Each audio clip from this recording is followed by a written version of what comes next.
आता आपण मासवड्यांसाठी लागणारं साहित्य बघून घेऊया. का खोबरं 2 वाट्या, 1 वाटी तीळ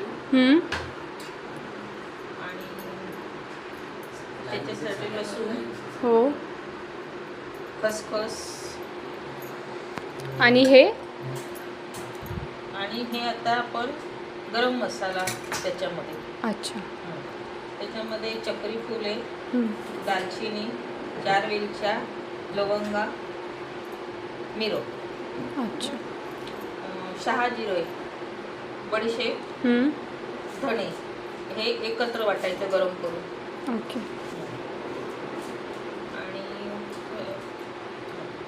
मग आता आपण हे आलं, लसूण, हिरवी मिरची आणि आलं हे मासवड्यांच्या पाण्यासाठी. आणि हा आतला मसाला आहे हा मासवड्यांचा. त्याच्याबरोबर कांदा लागेल. अच्छा, म्हणजे हे सगळं सारणाचं साहित्य आहे. कांदा पण सारणाचे साहित्य आहे. ओके, म्हणजे हे जे साहित्य आहे ते आपण मासवड्यांमधलं जे आतलं सारण बनवणार आहोत त्याचं आहे. ओके, ठीक आहे, चालेल. आणि मासवड्यांच्या वरचं जे पाणी बनवणार आहे आपण, अच्छा, त्याच्यासाठी आलं, लसूण आणि हिरवी मिरची. ओके. तेल टाकणार त्याला, गोडे तेल. अच्छा, जिरं आणि राई. ओके. त्याची फोडणी करणार. त्या पाण्यामध्ये आपण डाळीचं पीठ टाकणार. डाळीचे पीठ टाकून घेरून घेणार. ओके. आणि मग ते थापणार. अच्छा. थापल्यानंतर त्याच्यामध्ये हा सगळा मसाला भरणार. सारणाचा जो आत्ता आपण बनवू. मसाला भरणार. अच्छा. आणि मग ती वळणार. त्याच्यासाठी ओलं फडकं लागणार. ते घ्यायचं पहिल्यांदा. हे झालं मासवडीचं. हे आमटीचं. अच्छा, म्हणजे मासवड्यांसोबत जी लागणारी आमटी आहे त्याचं साहित्य. अच्छा. आमटी कोणाला जाड लागते, जाडसर वाटते, कोणाला पातळ आवडते. त्याच्यासाठी 4 कांदे, नारळ, आलं, लसूण, लाल तिखट, धणे, जिरं, शहाजिरे, तमालपत्र, दालचिनी, चक्री फूल, जायपत्री आणि मसाला वेलची. आणि आपला गरम मसाला त्याला लागेल. अच्छा, ठीक आहे, चालेल. सो आता आपण मासवड्यांसाठी जे सारणासाठी आणि आमटीसाठी जे लागणारं साहित्य आहे आपण आता ते बघितलेलं आहे. आता आपण पुढच्या प्रोसिजरकडे वळूया. हा आता कांदा आपण भाजून घेतला आहे. हा आमटीसाठी भाजून घेणार. कांद्यानंतर त्याला खोबरं म्हणजे नारळ, ओलं नारळ आणि गरम मसाला भाजून घेणार. ओके, चालेल. आहे त्याचं कारण आहे की मुंबईमधली हवा, आपल्या इथली हवा थंड दमट असल्यामुळे मासवडी लवकर खराब होऊ शकते. ती होऊ नये म्हणून आपण हा कांदा तळून घेतो. तो तळल्यानंतर अशा प्रकारे दिसतो.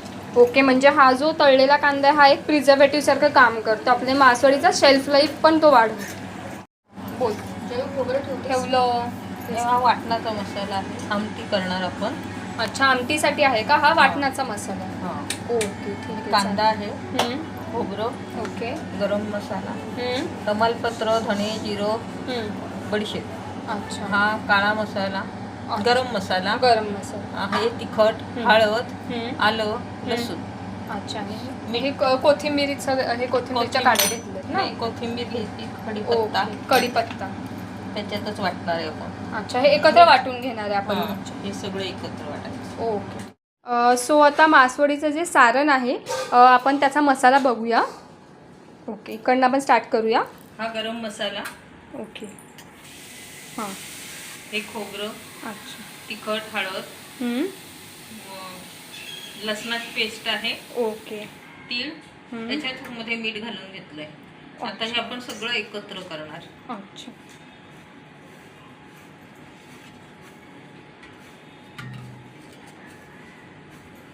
त्याच्यामध्ये हा कांदा चोरून घेणार. ओके. आणि जो आपण तळून घेतला होता कांदा. आणि अजून एक आपल्याला टीप दिली होती ती म्हणजे कांदा आपण तळून घेतलेला आहे. त्याचं कारण असं आहे की जसं आजीने सांगितलं की ते प्रिझर्वेटिव्ह म्हणून काम करतं. शेल्फ लाईफ जे मासवडीची आहे ती वाढवतं. कोथिंबीर. अच्छा, याच्यात कोथिंबीर पण ॲड करायची आपल्याला. सो आता आपण याच्यात कोथिंबीर पण मिक्स करून घेऊया. हा सगळं सारण एकत्र करायचं आहे ना, हे मसाले, कांदा पण याच्यात आपण मिक्स केलेला आहे. टाकण्यासाठी पीठ घेतलंय. चण्याच्या डाळीचं पीठ आहे हे. ओके पाणी उकळल्यानंतर हे त्या आधणाच्या पाण्यामध्ये टाकायचं आणि घेरायचं. ओके. आणि गाळून घेतलेलं आहे ना आपण हे पीठ? गाळून घेतो. ओके, गाळून घ्यायचं. आजी उकळत्या पाण्यात पीठ टाकलं तर त्याच्या गुठळ्या होतात, म्हणून आपण कोरड्या पिठामध्ये गरम पाणी मिक्स करणार आणि हे झालेलं पातळ पीठ त्या उकळलेल्या पाण्यात सोडणार आणि घेरून घेणार. ओके. म्हणजे त्या गुठळ्या ज्या आहेत ते आपण असं वरतून पाणी टाकल्यामुळे ते होणार नाहीत आणि प्रॉपर स्मूथ होईल. बरोबर. थोडंसं जास्त पाणी ठेवायचं आधणाला, मीठ टाकायचं.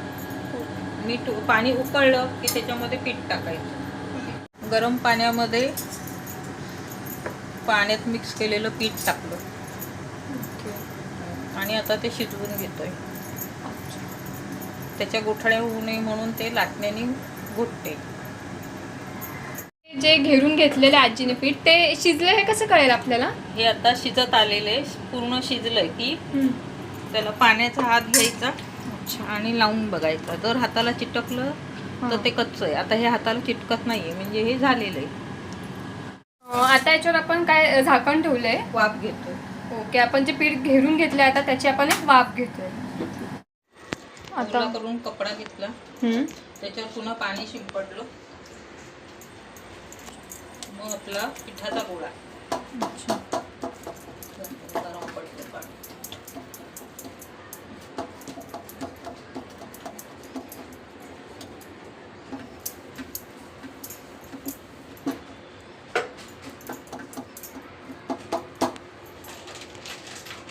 अगं थंड झालं का मग ते होत नाही. हो हे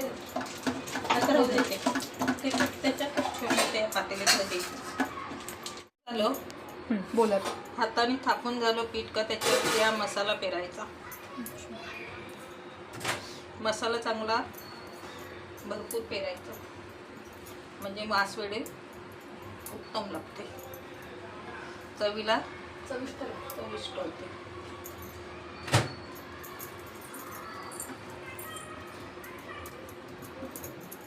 असे टॉपिंग सारखे आपण टाकून घेतले ते मसाला सगळा.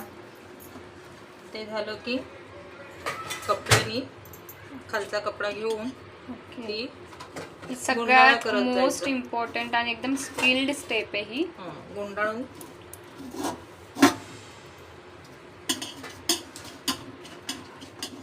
असं दाबून हाताने दाबून घ्यायची. मग त्याला अजून चांगला प्रकारे माशाचा आकार देण्यासाठी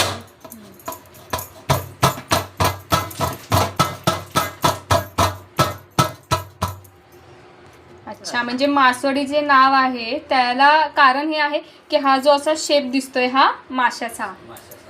अच्छा. हा सुंदर अशी आपली मासवडी तयार झालेली आहे.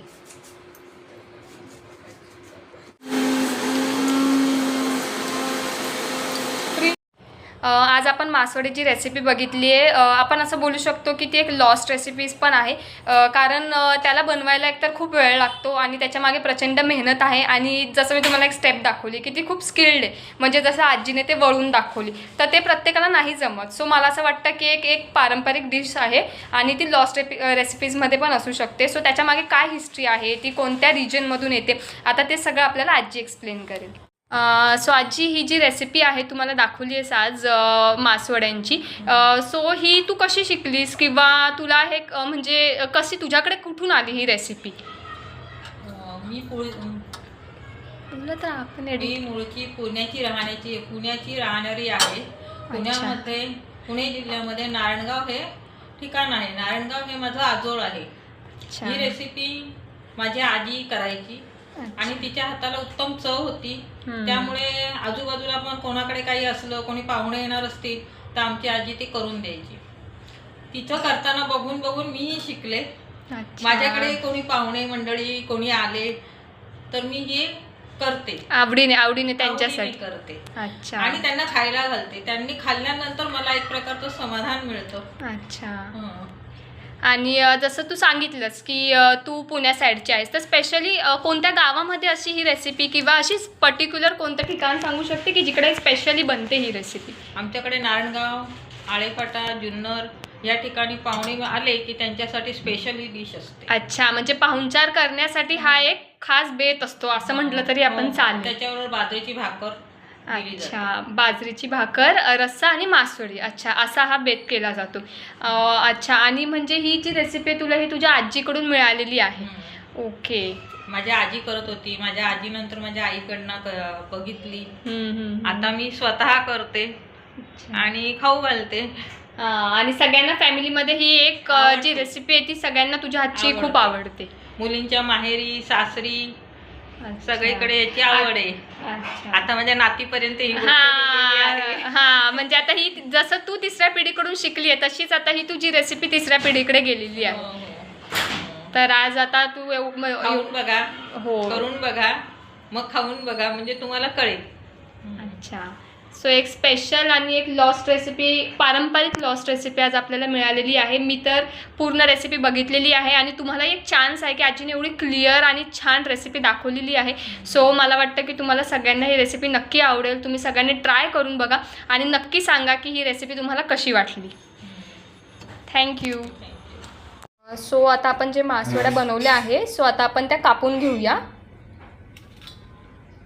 आपण कापताना काय काळजी घ्यावी लागेल की जेणेकरून त्या छान त्याचा शेपही येईल आणि प्रेझेंटेबल दिसतील त्या कापताना थोड्याशा जाडसर कापायच्या आणि संपूर्ण सुरी आतमध्ये घेऊन ती काढायची.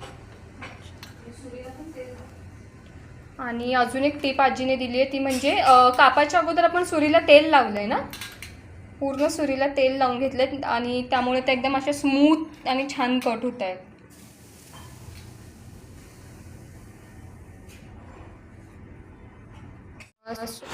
सो आता आपली मासवडीची रेसिपी झाली आहे आणि आता पप्पा टेस्ट करून बघणार आहेत. हां, सो सगळ्यात पहिल्यांदा मी मासवडी टेस्ट करतो.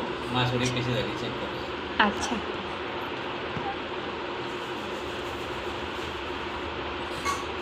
म्हणजे तुम्हाला ती नुसती आवडते खायला, जस्ट आपण ठेवली मासवडी होती. अगदी मी फक्त मासवडीची टेस्ट घेतली, अगदी अप्रतिम झालेली आहे, टेस्टी आहे, खूपच छान आहे, मस्त झाली ना. आता मी बाजरीची भाकरी आणि रस्स्यासोबत टेस्ट करतो.